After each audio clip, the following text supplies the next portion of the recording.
Hello लोगोफोर, नोंथांमोननि गेजेराव आं आरो मोनसे गोदान भिडिअ लानानै फैबावबाय। दिनैनि बे भिडिअआ मानि सायाव जागोन नोंथांमोन गोबांथारानो थाम्बनेलाव नायनानै मोनथिखाबाय जानांगौ। बेनो जादों लोगोफोर बर'निनो मुंदांखा फेस्ला फावखुंगुर, जायखौ जों थाम्फै दांग्रा आरो गोबां मुंजों मोनथिनो मोनो सावथुन मुलुगाव। बिथाङा बिपुल मुसाहारि, बिथांनि सायाव दुखु मोननायजों गोबां बाथ्रा बुंनायखौ नुनो मोननाय जादों। बेनो जादों बिपुल मुसाहारि बिथाङा गावनि मोननो गोनां फैसाखौबा ससियेल मिडियानि गेजेरजों हुमखि होनानै बिलाइनो हागौ, नाथाय गावनि सावथुनाव खस्थ' खालामनानै फाव खालामनाय फैसाफोरखौनो बुजायाखै। बेफोरबायदि गोबां बाथ्रा बुंहरदों आरोना। लोगोफोर, कमेडियान एक्टर थाम्फै दांग्रा बिथाङा बिपुल मुसाहारिनि सायाव मा बाथ्रा बुंहरदों नोंथांमोननो ससे दिन्थिनानै होलांनोसै, नोंथांमोना नायलांबानो जाबाय। स्पेसियेलि बे भिडिअखौ सावथुन मुलुगनि प्रडिउसार बिपुल मुसाहारिनि थाखाय बानायनाय जादों। आसा खालामो नोंथांमोना दान्दिसे सम बहननानै बे भिडिअखौ मोजां खोनासंगोन आरो बिजिरनो नाजागोन जे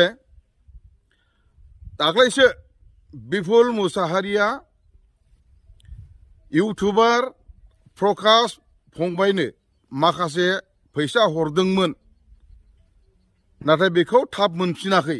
बिनि सायाव भिडिअ खालामनानै ससियेल मिडियायाव हगारदोंमोन।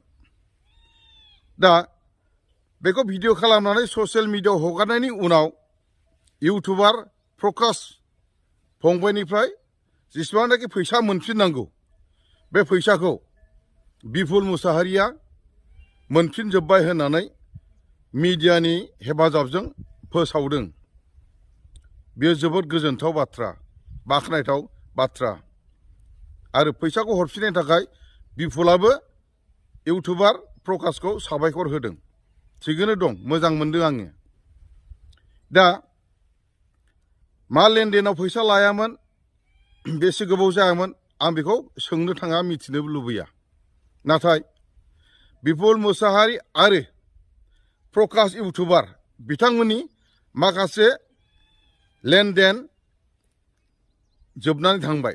दानिया बिपुल मुसाहारि आरो आंनि माखासे फैसानि लेनदेन, बिनि सायावसो आं बे भिडिअखौ बानायनो सिगांदों। नोंथांमोना बेखायनो खोनासंलां। बिपुल मुसाहारिया चिरां जिल्ला गुरुबासानि। बिथाङा बर' सावथुन मुलुगनि सासे दिहुनगिरि एबा प्रडिउसार। दा आङो गासै 14टा सावथुनाव खामानि मावबाय। आंबो सासे बर' सावथुननि एक्टर। नोंथांमोना हयथ' सावथुन मुलुगाव आंखौ नुबाय। दा 14टा सावथुन खालामनायनि गेजेराव आङो बिपुल मुसाहारिनावबो सावथुनाव आङो खामानि मावदोंमोन। बै सावथुननि मुङानो जाहैबाय फेसबुकनि सैनाय। फेसबुकनि सैनाय बे सावथुनाव आङो बिपुलनियाव खामानि मावदों। नाथाय दुखुनांथाव बाथ्रा, सावथुन मुलुगाव आङो खामानि मावनानै बिपुला रिमुनेसनखौ आंनो साफिसियेन्ट हराखै। मात्र 1500ल' हरदों आंनो। शुटिं खालामनाय समाव मा होनना बुङो 500 थाखा हरबाय। बिनिफ्राय जेला भइस डाबिं जायो अब्ला 1000 हरबाय। बे 1500खौल' आं मोनदों। माखासे फैसाखौ आं दासिमबो मोनाखै। दिनैसिम बोसोरबा जाबाय। बे सावथुनखौ शुटिं खालामनाया 2019 मायथाइयावनो।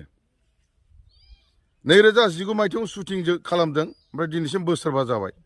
नाथाय बिथाङा आंनो रिमुनेसन हरैनि थाखाय आंदि भिडिअ खालामनानै हगारफेराखै। भिडिअ खालामनानै हगारफेराखै आङो बिपुल मुसाहारिनिफ्राय सिनेमायाव फाव खालामनानै आं फैसा मोनाखै होननानै बिथांखौ आङो भिडिअ मा होनना बुङो ससियेल मिडियानि गेजेरजों रावनोबो फोसावफेराखै। दिनैसो फोसावनो गोनां जादों आरो फोसावनोबो गोसो गैयामोन। बाथ्राया जाहैबाय बिपुला इउटुबार प्रकाशनाव फैसा मोननांगौखौ थाब मोनैनि जाहोनाव भिडिअ खालामनानै ससियेल मिडियायाव फोसावोबा बयनोबो मिथिहोयोबा गावनि मोननांगौखौ बा प्रकाशनि बैफोरबायदि थाब हरै आखलखौ बयनोबो मिथिहोदों बेखायनो आंबो बिपुल मुसाहारिनाव फेसबुकनि सैनाय सावथुनाव खामानि मावनानै फैसा मोनाखै नालाय दिनै आं ससियेल मिडियायाव ओंखारनो गोनां जाबाय गोसो गैयामोन आं ओंखारनो नाथाय बिपुला गावनो आंखौ थिननाय बायदि जाबाय खारन बिपुला गावनि सोरनावबा फैसा मोननांगौखौ थाब मोनद'यैयाव ससियेल मिडियायाव हगारलायो नङा होमबा किन्तु मालायनो होनांगौखौ मानो हगाराखै ससियेल मिडियायाव मानो हगाराखै ससियेल मिडियायाव मानो फोसावाखै उमुगनो हरनांगौमोन हरनाय जायाखै आमोखै ओरै ओरै मोननांगौमोन मोनलाङाखै मानो ससियेल मिडियायाव ओंखाराखै आं दहायनो बुंदों बोसोरबा जाबाय आं ससियेल मिडियायाव ओंखारफेराखैमोन बुंफेराखैमोन दिनै आङो बुंनो गोनां जाबाय दे बिपुलनि आखल गियान स्वभाब चरित्र आङो गोबां फन खालामदों बिपुलनाव बे फैसाखौ आङो बिहरबाय थादों नाथाय बियो बुंदों फैसा गैथ'ला फैसा गैला होननानै अनेकबार आं फन खालामदों अनेकबार बियो फैसा गैला होनदों एखमबा सिलिगुरियाव दंफैयो होननानै बुंदों बिनि उनाव लासै लासै मा खालामबाय बियो फनखौनो हमला सिगांफ्राव फन हमबाय थादोंमोन फैसा गैया होनबाय थादोंमोन लासै लासै आंनि फनखौनो हमाखिसै बियो हमाखिसै सिरि थाबाय बेसेबांबा गोबावनि उनाव आङो मोनसे एक्सिडेन्ट जादों बाइकजों बाइक गुबुना आंनाव सौग्रावफैनानै आगसि आथिंनि आसि फिसा नैबेबायदि आसि फिसानि नैबेबायदियाव हारा फिसा बायदोंमोन आथिंनिसो दे लोगोफोर आगसि आथिंनि आसि फिसानि नैबेबायदियाव हारा फिसा बायदोंमोन बेखौ आङो ट्रिटमेन्ट लानायाव एसे मदद मोनो खोमा साननानै फन खालामबाय थादों अब्लाबो हमाखै बियो नाथाय फनखौथ' हमखायाखिसै नालाय सिगांनिफ्रायनो बै आथिंनि बेन्डेज खालामनायखौ भिडिअ खालामदों आंनि एक्सिडेन्ट जानानै नैबाव हारा बायदों आं दा ट्रिटमेन्टआव दङ नोंनाव सिनेमायाव फाव खालामनायनि माखासे मोननांगौ फैसाफोरखौ मोनोबा जोबोद गाहाम जागोन होननानै आङो बे भिडिअखौ बिपुल मुसाहारिनो वाट्सएपनि गेजेरजों हरदों आरो बिथाङा बे भिडिअखौ नायदों नायनायनि उनाव आङो सानबाय भिडिअखौ नायबाय नालाय बियो आंनो फन खालामगोन खबर लाहरगोन साननानै नेबाय थादों आङो एक्सिडेन्ट जानायनि खोथाखौ मिथिहैबाय निसय आंखौ फन खालामगोन खबर लाहरगोन माबा मोनसे रायज्लायहरगोन नंनानै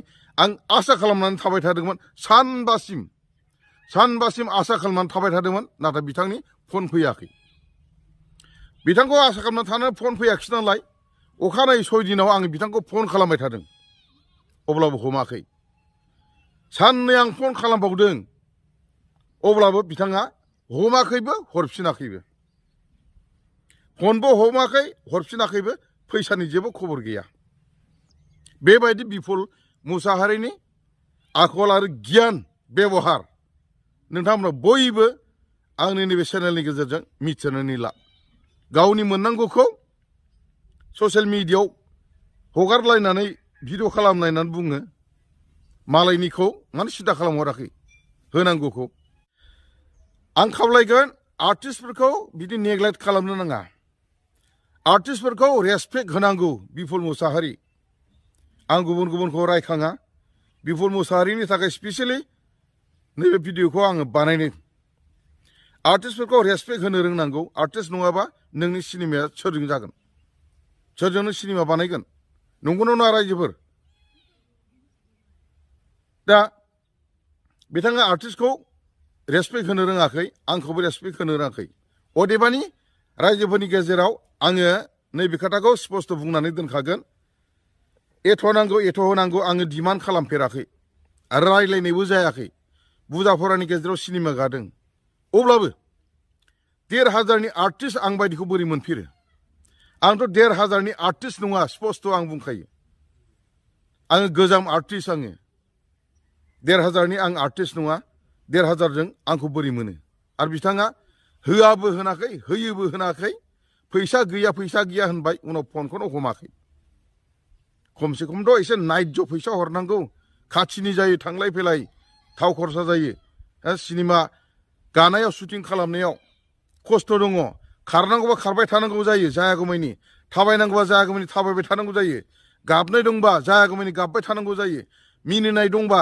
जायागौमानि मिनिबाय थानांगौ जायो खाथिनि दं सान्दुंनि खोथा दं अखानि खोथा दङ दा बैफोर खाथिनिखौ बिपुल मुसाहारिया सासे प्रडिउसार हिसाबै बुजिनाया मोजां आरो रायजो राजाया बिजिरना नायनो आं नोंथांमोनखौ खावलायदों बेबायदि बेबहार खालामनाङा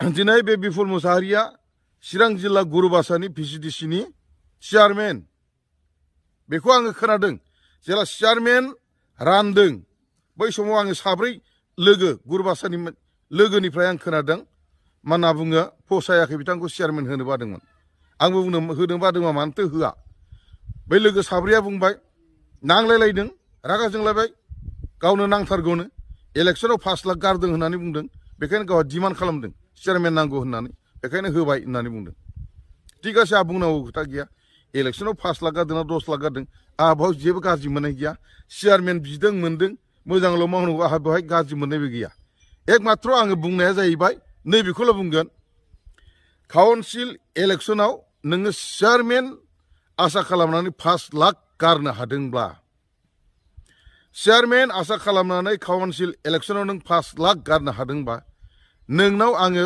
फेसबुकनि सैनाय सिनेमायाव खामानि मावनानै आंनि मोननांगौ फैसाखौ मानो हरनो हायाखै एबा मानो हराखै बे आंनि सोंनाय आंथ' 1 लाख बियाखै आंथ' 50,000 बियाखै